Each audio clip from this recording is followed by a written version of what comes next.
We met in July of 2016. Did we? Yeah. Okay.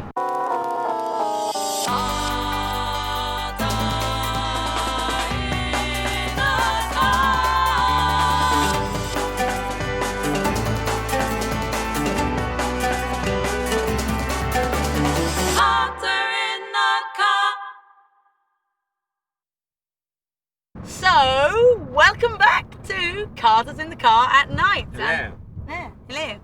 And here we are, driving around again in our awesome red Mercedes convertible and driving down Bahrain Highway. And yeah, we just thought we'd like to tell you a bit about how we met, because Jason and I actually only met just over 4 years four ago. years ago. Yeah. So Jason, you give it to me in words. Or you can sing if you want. We met in July of 2016. Did we? Yeah. Okay. Online. August. Yeah. So, I've got a place in France, and I was there, and I was about to embark on the continuing journey of the documentary Grain of Sand. Shifting focus to the Gulf, to Bahrain, sorry. And so, I'd contacted Lydia about her research for her PhD in the music of the Bahraini pearl divers. That's right. That's right. And so, she was, she replied and she said, yeah, Jason, I've got these connections. When are you coming? I said, I'm probably going to come in a couple of weeks, or 3 or 4 weeks. And that was sort of our first connection. And we started chatting about life, and suddenly, I think after the couple of days, we were chatting for like 8 hours. 8 hours, not every day, but It was every day. almost every day, yeah. And it was till about 4 in the morning as well, which is like... Sometimes, yeah. And it was also on Facebook Messenger, which is like the most ridiculously annoying thing to chat on. It is, yeah. And then Jason managed to persuade me to change to WhatsApp, but I've always been really cagey about giving out my number to dodgy looking guys. Yeah. So, yeah. But yeah, we got over that one. And it was like, literally, I remember, because it was the 13th of July, and Xavi and I, that's my son, who you'll meet, or if you haven't already. So Xavi and I were flying back to England for the summer, and I got this friend request from this rather unusual looking guy who had some mutual friends, and I looked at him and I thought, shall I accept that friend request? Go on then. And so yeah, there we go, we're chatting away, and that was the Thursday, the 13th, and by the Saturday, Jason had written me a piece of music on his guitar. That's right. What was it called? It was amazing. It was called, what was it called? It was called Letting You Be You. That's it. And I thought, wow, what a great title, because I've never really met anyone that's let me be me. So, yeah, that's a story in itself.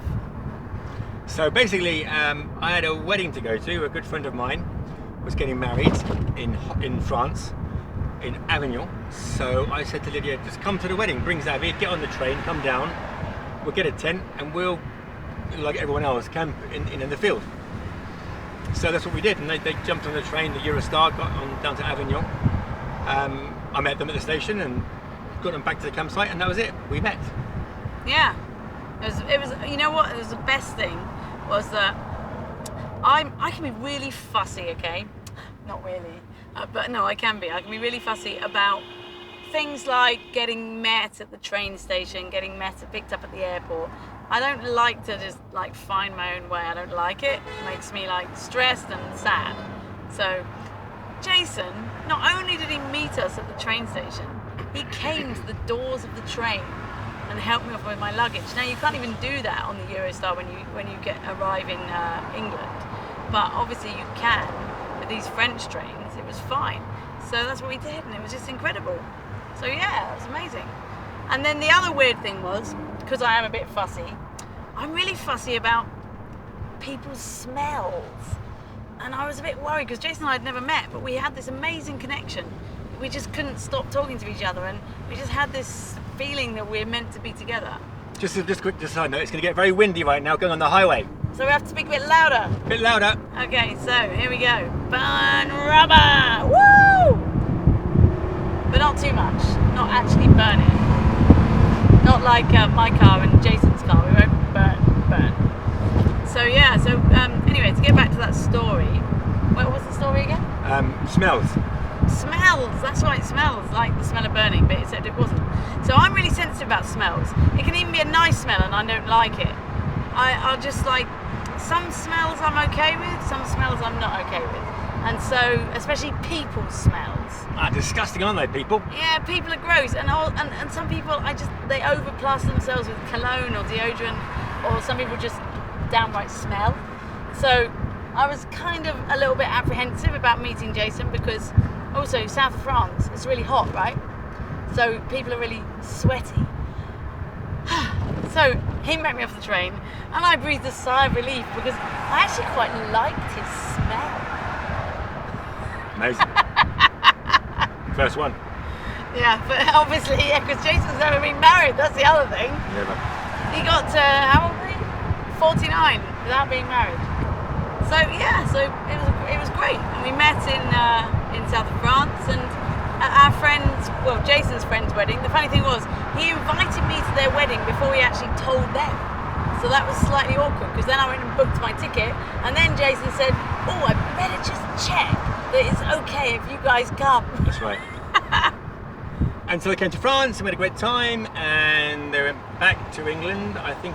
Well, let's just say about the other thing about when we were in France, okay, was that Xavi, who was at that time only just turned 5, he went around telling everybody that Jason was going to be his dad. And I hadn't spoken at all to Xavi about that Jason was going to be my boyfriend, that Jason and I were going to get married, nothing. And he just decided, just like that. And he was such a tiny little boy compared to now, and he was like sort of like a quarter of the size of Jason. It was so funny when you look back at the photos. And there was that fun little car he was driving around, do you remember? Yeah. Yeah, it was amazing. And that was such a great wedding. I mean, I got to meet Jason's friends and to sort of see him like with people that were part of his life. So it all kind of like made sense. I don't know, I always feel like if you've got people in your life that you've known a long time and they still like you, then you must be pretty good. That's right. In theory. In theory, yeah. So yeah, it's pretty good. So Jason then told me he was going to come to Bahrain. So yeah, So I remember this is a testament to how much I liked Lydia at the time. We got to the airport. I took the train to England. We got to the airport, Heathrow, and Emirates offered me a business class seat, and I turned it down to sit with these guys. Yeah, that was amazing. That's true. Oh, speed bump. There's so many speed bumps in Bahrain, you wouldn't believe it. And one time, we wrecked the radiator with a speed bump. So I've wrecked this car in numerous ways on speed bumps. Yeah.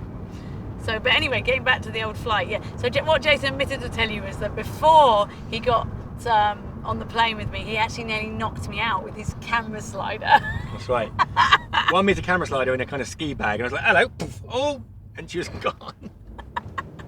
And I did actually get concussion, and they were really worried about me on the flight because she was like, I was like nearly passed out.